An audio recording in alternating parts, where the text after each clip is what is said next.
Well, good morning, One Life Church. It really is an honor to be with you this time of year. It's a very special season, not only because of the Christmas, but this Sunday particularly that Jason has asked me to share with you is the last Sunday of the year. And these last Sundays are really crucial. They're like transitional periods of time. It's a time of high reflection, kind of looking back over the last year and trying to look at the high spots and the low spots. What did we learn? What did we gain over the last year and so forth? But also it's a time of, based on what has happened, it's a time of forecasting. What are we going to do in the future? I remember growing up in church when I was younger, and it was those services just before the new year that were very special. Brother Dick, back in the Bible Temple days, he would speak as a father on just the things that he thought maybe the next year was going to bring into the life of the church, almost as a prophetic voice, but just a stabilizing voice to the church and saying, let's keep our ears open. This is what we're going to find. And so that's what this Sunday is all about. And we're going to just take a look at it. And you guys are in a growth pattern. You're in a beautiful pattern, a season of your life. And so I want to address some of that as we go through it today. I want to just share with you on the thoughts of divine interruptions. Now, we oftentimes hear about divine moments where God is very active in doing things, but the Bible is also full of a lot of times when God will take our busy schedule and he will deliberately stop it, or he will change the pace of it, or he will insert something in. And those interruptions are not stopping what we're doing. They're actually enabling us to get the most out of what we've been doing and also to look ahead to where he's headed in the future with us. And so I want to talk just a little bit about that because this next year is a special year for you guys. It's your seventh year as a church.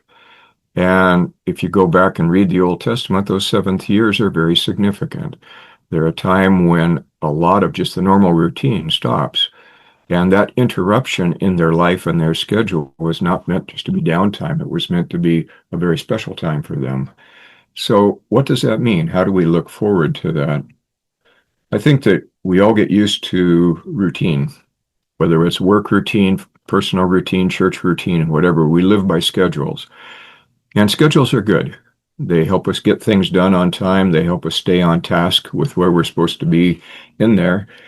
And being on schedule and being consistent is just in tune with the huge message in the Bible, because you'll find words through the Bible that are very significant. Words like consistent, words like faithful, words like reliable. Those are important virtues that God looks for in the lives of people because he knows with that type of people, if he gives them an assignment, it will be carried out. It won't just be started and then not finished, like the church at Sardis in the book of Revelation. They started a lot of things, but they never finished their projects. And so here, when we look at it today, realizing that, yes, we do have routines and they're good, but there are some times when God will break things up a little bit. And he does this for a very important reason and a purpose in our life. And if we don't catch it, we can tend to view these transitions as downtime, times that are unproductive, when in fact what they can be is a time that actually makes us more productive in the future.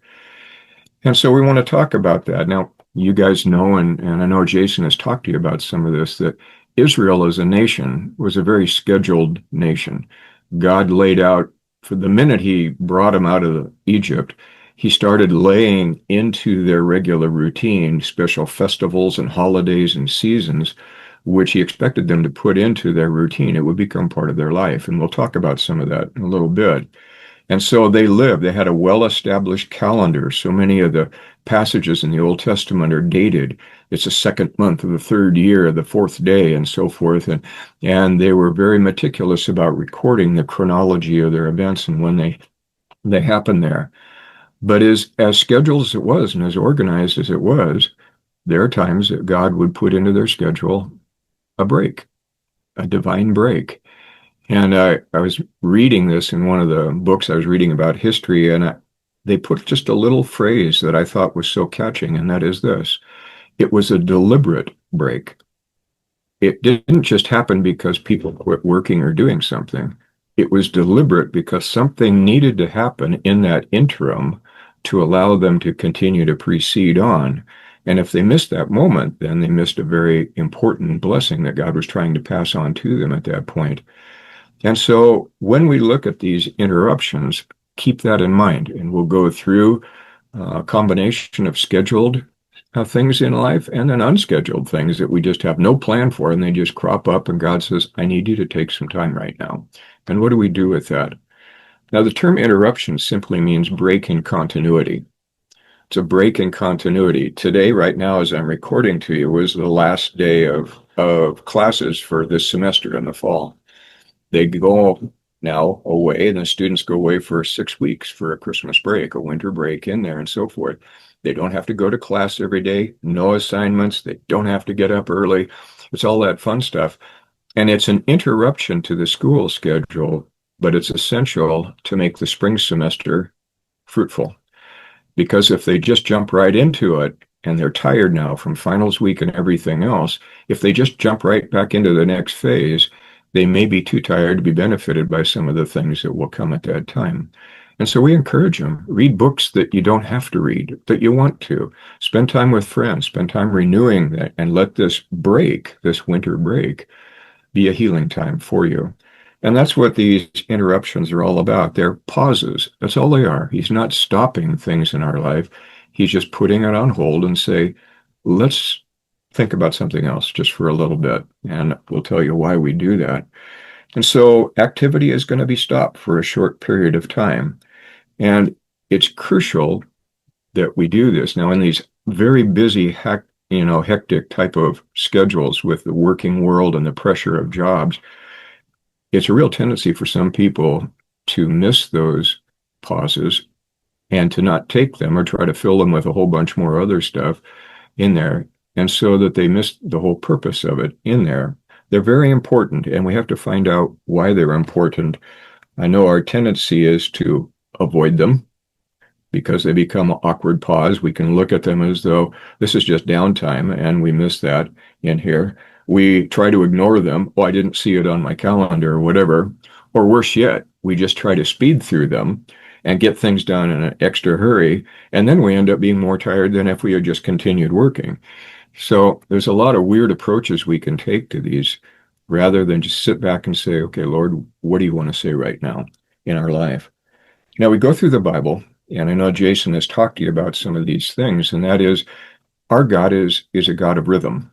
He is a God that has set up cycles, and you see this. I mean, you go back into Genesis chapter 1 when he created, and fourth day of creation, he puts the sun, moon, and stars up there. And he said their reason is for times and seasons.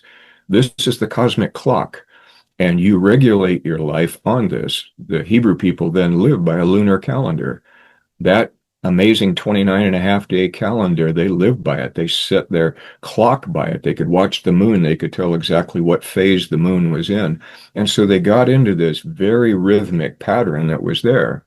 And God says, that's a good thing. That's so you can know what time it is, what you should be doing, and so forth. And for an agricultural society like that, that kind of a structure was crucial to their survival. Their planting, their harvesting, it all had to be done in conjunction to the seasons that were there. We find also that after the end of the flood, that God made a promise to Noah. And he said in chapter 8 of Genesis, he said, as long as the earth exists, seed time and harvest, summer and winter, cold and heat, they shall continue. So there is something important about this rhythm. There is something important about this cycle, and we need to continue it as we go on. Nature has its cycles. We have a wildlife refuge not too far from our house that Joanne and I go to periodically. And what's fun to do is to watch the migratory patterns of the animals. They come through. We were just up there a couple of weeks ago, and now the sand cranes are coming through and the swans are coming through. It's their season to fly south.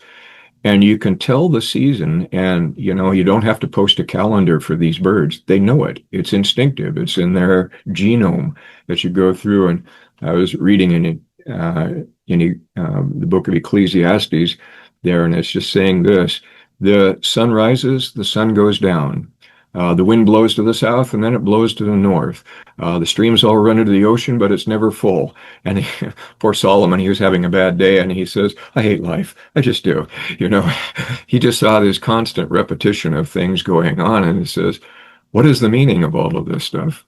And so these rhythms now are very special. They're agricultural cycle. I grew up on a farm and know there's a season to plow, a season to plant, and a season to harvest. And that comes. And it's rhythm. There's a cycle that comes there. But Israel had a religious calendar. They had a religious rhythm to them. And in their rhythm, and God ordained it, every day, morning and evening, two sacrifices were offered up every single day of the year and so forth. That's their daily rhythm. Then they had a weekly rhythm. They had the Sabbath, where they'd work 6 days and they'd take 1 day off. And so in the week, they had a reminder that there's a break coming up and there's a reason for it. Every month they had a reminder. The first day of every month is called the new moon. And if you read back in the book of Leviticus, it will say there were special sacrifices that were offered just on the day of the new moon, that first sliver on the right-hand side of the moon, because that new moon represented a brand new beginning of a new cycle. And whenever they sacrificed to the Lord, they were honoring the Lord for the God of new beginnings. The old month is gone. We may have made some mistakes, but we can start over. We can go in, and our God is a God of new beginnings. And it's important to have those about every month like that, too. Then we go through the yearly ones. God had certain months out of the year, first month, third month, seventh month. He ordained festivals on certain days. And for some of you that may not be aware of it, when you look at Passover and when you look at the Feast of Tabernacles, they took place on full moon. They were always scheduled on the full moon of that month. So God incorporated now their religious calendar into the calendar that they were used to. And this is all part of their rhythm. And then every 7 years, God said, take a break. Take a break. Don't plant the fields. Let the cows go out. And you can harvest whatever grows naturally, but don't prune anything. Don't do it. And that's called a Shemitah. That's called your Sabbath year. And a very special year. And so special that when you read later in the scripture, you find out that when Israel didn't keep that year, that God kept track. And they went into the Babylonian captivity and they were there 70 years. Why? They missed 70 Shemitahs because they were too busy saying, well, you know what? So down here, if we grow more, we'll get ahead, we'll get rich. And God says, no, you need a year to not think about making money. You need a year to think about, can you trust me outside of your efforts? And then they have every 50 years, and this was the big one, and Israel never kept this as far as we know, the year of Jubilee. And that's just when God hit the reboot button and everything. All debts were forgiven. All slaves were let go. People were let go. Land inheritance was restored. God just goes dink and it all starts again. And I think it's crucial that we see whether it's daily or every half century, God brings this rhythm in because he knows how often it's important for us to do things, to think about things, to go back and revisit things in our life that maybe our busyness caused us to forget and be unmindful of. But God does also create interruptions. I know we look at Passover and we say Passover is a great day, but the week right after Passover is an interrupted week. They don't work. They go in there and they celebrate for 7 days. They celebrate the unleavened bread, and they're remembering how quickly they had to leave Egypt and the stuff that they can't let back in their life. And so we celebrate a big day, but then it takes us about another week to really process what the significance of that is.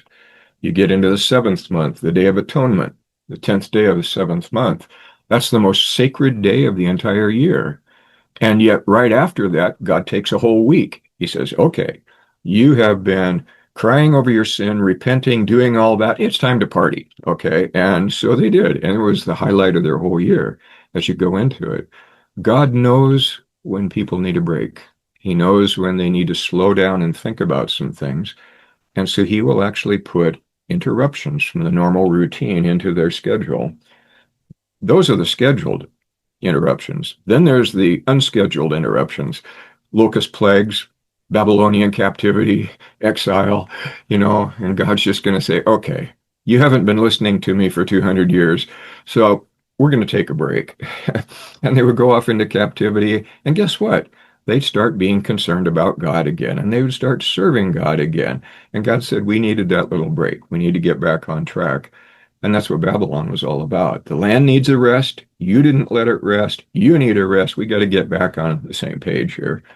And those are what we call the unscheduled interruptions, and God brings them into our life. In the New Testament, we see the same thing.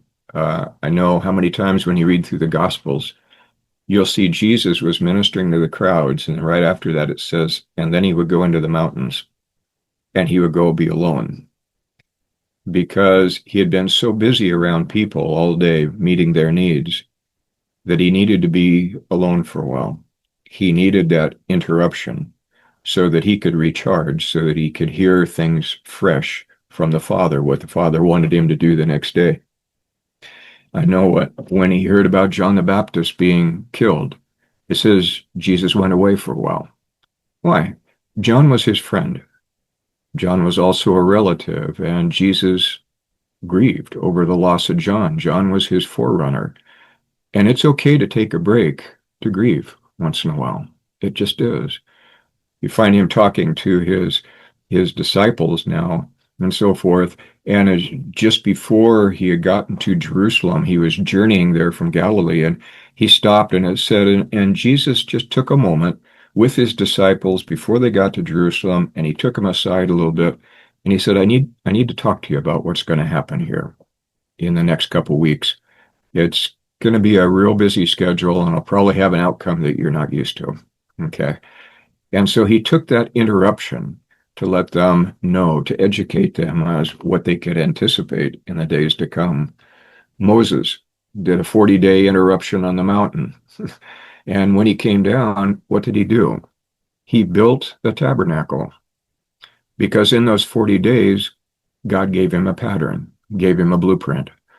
When Elijah took him 40 days to get to the same mountain Moses had just been on, Elijah's up there and God talks to him. And when he comes down, what's he going to do? He's going to go anoint the next king of Israel. He's going to anoint his successor, Elisha. He's going to anoint Hazael, the king of Syria. That 40 days was not downtime. It was a time of recommissioning, clarifying his voice. You know, when Elijah was on his way to the mountain, he was running scared from Jezebel. When he came back from that little interruption, he was bold, he was strong, he's going to confront the problems that were there. He just needed that break in his life. I think one of my favorite little interruptions came in the book of Luke, and it's after now the resurrection. Two of the disciples are walking on a road to a nearby village just outside of Jerusalem called Emmaus, and they're just talking about the day. They're talking about what happened to him, the crucifixion. They're talking about their disappointments. You know, they were in there. Jesus walks up and they don't notice who he is. And, you know, oftentimes in our interruptions, we don't recognize that God's there too. And he comes in on the scene and he says, what you talking about? And so they share with him all of this. And then they share this. It says, we had hoped that he would be the one that would deliver Israel. We thought he was the one, and he was. He was just going to deliver them a little differently than what they anticipated. And so during that whole time that they traveled there, he just talked to them. They never expected that. It was not on their day timer. It was not on their calendar, their Google calendar. They got no Bing in the morning on their phone, you know, to let you know you're going to meet Jesus today. They didn't have that. But the whole time in that, Jesus interrupted their negative conversations about their disappointments, and he just began to inject truth. And the whole time something was happening, and they didn't know it until the very end. And they said, was your heart burning? Mine was burning. That guy gave us a Bible lesson like I'd never heard possible, you know. And so they go through, and he comes into their little schedule, and he disrupts it. And when they got to where they were, they finally recognized, that's the boss. That's the Lord. Yeah. And so God has a way of working his way into our schedules so that we can now take time, some time that we would probably refuse to do voluntarily, but some time that we need to take for other reasons. Now, what's the purpose? What is the purpose of these interruptions? And I want to give you 4 words today, because I think that these are going to be 4 little words. They're going to take you into 2026. I don't say this prophetically. I just know that where you're at as a church and your growth and everything, you're probably going to see some of this. in this next year. The first word is reflection. It's reflection. I think that there's going to be times when, just like God said to Elijah on the mountain during his 40-day little thing, he said to him, "What are you doing here?" And he forced Elijah to say, "Well, I'm here for this, this." And he just started a conversation making Elijah think. And there's probably going to come some times in your church schedule this next year where God's just going to say, "What you doing here? What's your purpose? Why do you get together? Why do you tear down and set up and burn those poor guys out to get there at 6:45 in the morning? What's the purpose of all of that?" And he says, reflect, think back over it. Don't miss the moments of reflection, because usually reflection is what puts substance to a memory. It gives a memory a purpose. It helps us to know why we're keeping that thing in the back of our minds there. And so keep that. I know when the Sabbath day was instituted by God, and you go back into the Ten Commandments and he instituted it to the people, he says back in the book of Exodus, he goes back there and he says, "I want you to keep the Sabbath day." And he says, "I want you to keep the Sabbath day for two reasons. Number one is I want you to remember that you used to be slaves, but I freed you.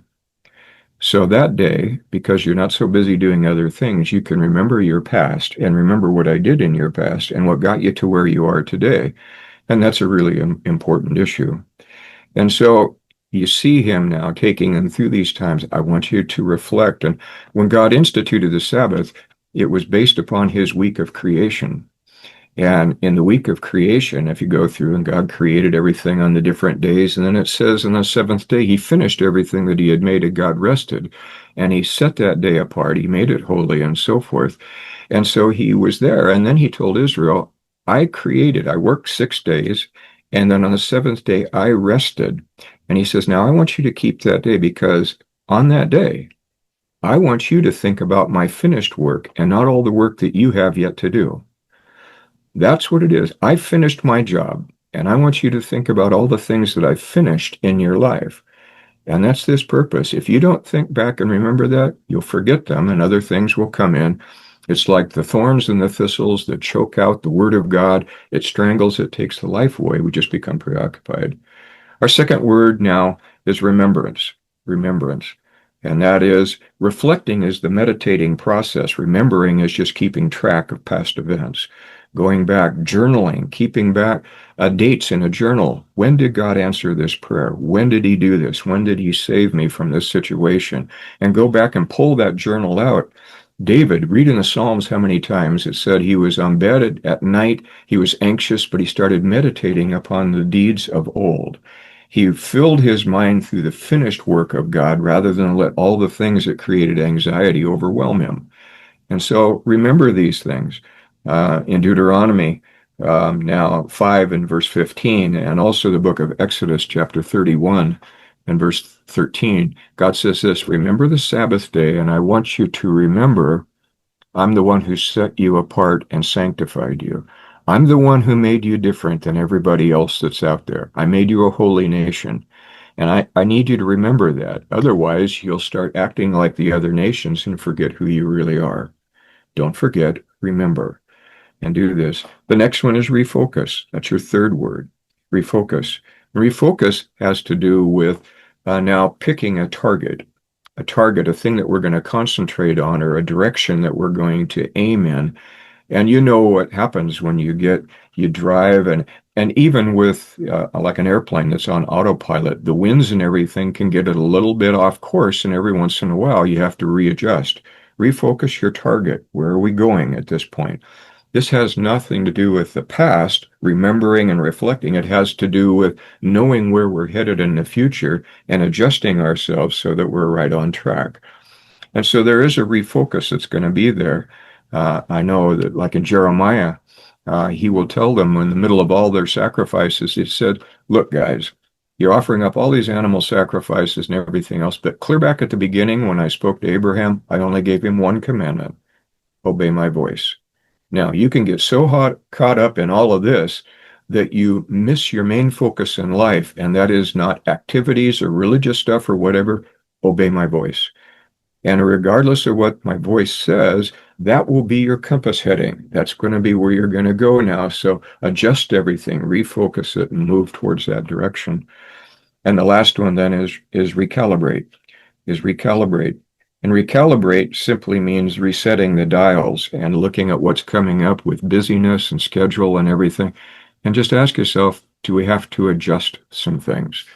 Do we have to, reposition some things in our schedule as to their importance? One life, think of where you've been.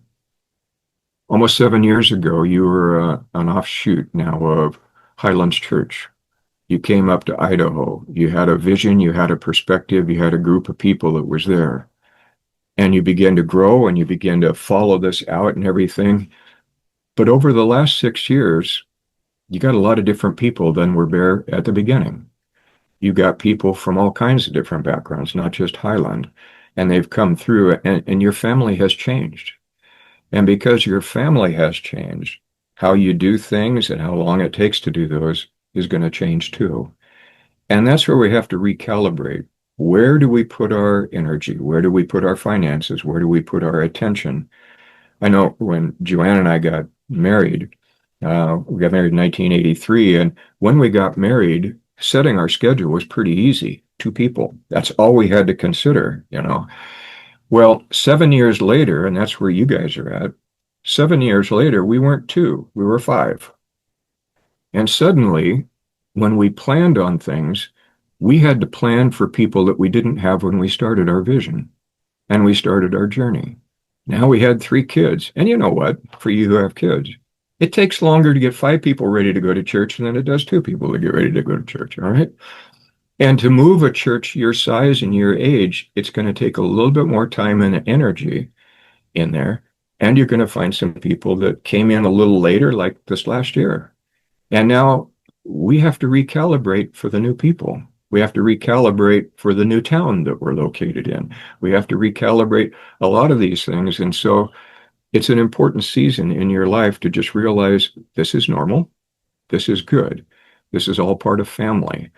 And so we have to take this into consideration as we recalibrate. As a church, and I wrote a book a number of years ago in the church, this book, and it was called The Seasons of the Spirit. And in there, I had basically a couple chapters dedicated to the seasons of the year, the biological seasons of the year. And when we look at the being in the Northern Hemisphere now, and we have 4 pretty distinct seasons, especially we in the Northwest, we definitely do. We just are in the monsoon season right now with all the flooding that's taking place over here. We go through, and you're an agricultural state, so you have your 4 seasons over there.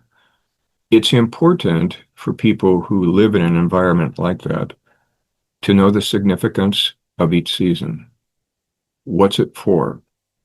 Because I know when you're in an agricultural season, people oftentimes look at the harvest as being the most important thing, but the harvest only comes in one season of the year. But the harvest in that one season is only successful when the other 3 seasons have also been successful. And you have to go back, and any good farmer knows this.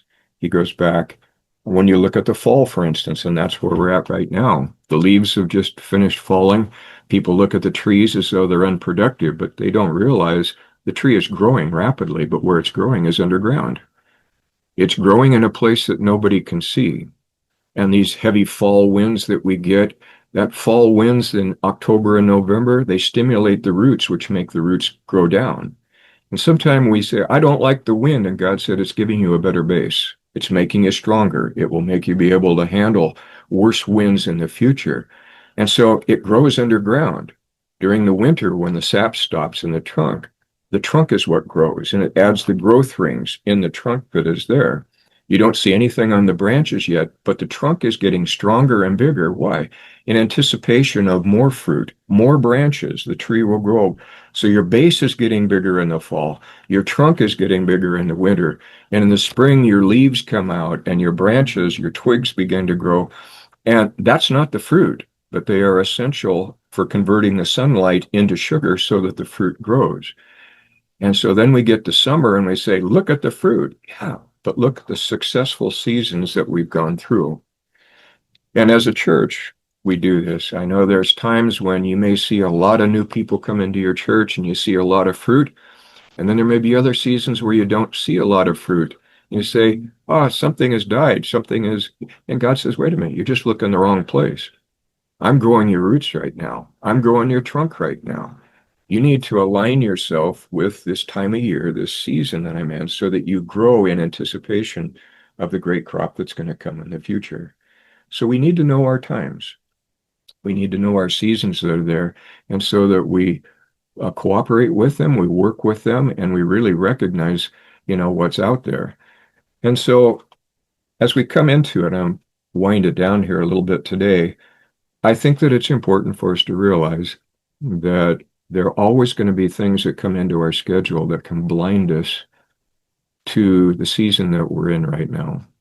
We can get blinded by busyness. We can get blinded by setbacks, unfulfilled expectations, and we think that God's just not doing anything, when in fact, He's developing patience. He's developing stamina. He's developing growth in our life, which we're going to need for the next season when things are going to get really busy in our life. And so we have to watch out for anything that can rob us of our attention and understanding exactly what God's trying to do. I want to read a passage from Jeremiah chapter 8, verse 7 for you, and read it here. And this is just a little wisdom from the prophet Jeremiah to the people. And he says this, even the stork in the sky knows her seasons, and the turtle dove and the swift and the thrush observe the time of their migration. But my people do not know the ordinance of the Lord. It's amazing how nature can be so in tune with where they're at, and yet my people sometimes miss it. They get blinded to it, or they're expecting something over here when God is working over here. And he said it's important that God's people get as much in tune with his direction and his seasons that he's got them in as nature is itself. And so I want to end today, and I want to give you one last scripture. It's a scripture, it's 2 verses long. It's a very familiar passage, but it's going to describe what I think is maybe going to be part of your next year for you. And maybe an interruption, maybe just a little bit of change in what you're doing. And what is it that God is expecting? And it comes from Matthew 11. And Matthew 11, verses 28 and 29, it's a familiar passage, but let's walk through it. It says, come to me, all you who are weary and heavy laden. That means you've been working really hard. It says, come to me now, and I will give you rest. Now, we like that part. We're working hard. We like the rest part. But sometimes we miss that before the hard work and the rest, there's an interruption. It's what happens. It's what comes, and he says this, take my yoke upon you, learn of me, for I am gentle and humble in heart, and you will find rest for your souls. Now, before we ever get to the rest of the soul, and we ever begin to find that thing beginning to calm down, 3 things have to take place. Come unto me. We have to deliberately and intentionally move as close to God as we can. Whether it's our devotions, whether it's just our prayer life, whether it's our thoughts, whether it's that we give attention to the things we know that he's asked us to do. He's asking us to come to him. He's asking us to not stay at a distance, not stay away from his activity, but he says, come to me. And then he says this, and take my yoke upon you. I want you to put a yoke on of what I'm trying to do. I want you to help to bear the thing that I am bearing for in your life. And then he says, and learn of me. Learn of me. Before we ever get to the rest, we have to come, we have to put the yoke on, and we have to learn. And after we do those things, then I'll give your soul rest in there. But that's what the interruption is going to be about. Coming, readjusting our relationship with him, bearing that, saying his burden is becoming mine. I'm willing to carry part of that in my life. And then I need to learn as much as I can about him. And if you read the verse very carefully, I thought this was fascinating. He says, the reason I need you to learn about me is because I'm gentle and I'm humble in heart. That's what he said. Learn of me, for I am gentle and humble in heart. Lord, what are you asking? He says, sometimes when you get so busy in life, you can get irritable and you can get short with people and you can get upset when quotas aren't met and dates aren't met. You need to be gentle again. You need to learn that quality in you that allows you to slow down and be gracious to people, demonstrate the fruit of the Spirit. Maybe your work schedule's made you just a little too uptight. You need to gentle down. You need to learn this. And secondly, I am humble. Maybe we've had a very successful year and we're really confident about ourselves and what we can do. And God says, learn of me because I'm humble. I'm not too concerned about my charts and my productivity. I want you to come down and realize how much you need me. And maybe that's part of what the learning is. Learning to be gentle, learning to be humble, and getting our eyes off of all the busy stuff, the labor and heavy laden. And once we start to center down in those areas, rest begins to resume in our souls. Then I will give you Sabbath rest. And I think that those words, come and bear now and learn, I think those are a great model for just what this next year can be for you. I am anticipating great things. I've heard some of the things that Jason wants to do, and you guys are in a great growth pattern. Your 7 years now is going to come, and I think you're going to see some changes. The faces you see, new faces that are going to come into the church and so forth. You're going to start settling in, and you're going to start resting. And the whole purpose of the 7th year Sabbath is just everybody learns to trust God a little bit more than what they did before. It's not us. It's not our labor. We're just going to learn to trust Him that He will provide for us in the challenges in the days to come. So let me pray for you as we end the message today. Father, we just thank you for this church, this great church in Nampa. And Lord, my prayer is that in this 7th year of their existence, you're going to just come very close. And they're going to be able to look back and reflect back on a journey, a good journey that they've been on. They're in a place that has been ordained by you. You have ordered their steps, and the future is good. Their roots are going down, their trunk is getting stronger, which means they're going to be able to bear more fruit in the days to come. So help them. Help Jason and Ellie, strengthen them, guard their family, keep them safe, and all the new leaders that are coming in this year, bless them. And those elders in the church that are there, those seniors that are the mentors and so forth, give them wisdom to help the young families and the couples and the singles as they go through the transition now into this next year. So bless them, we ask now. In your name, amen.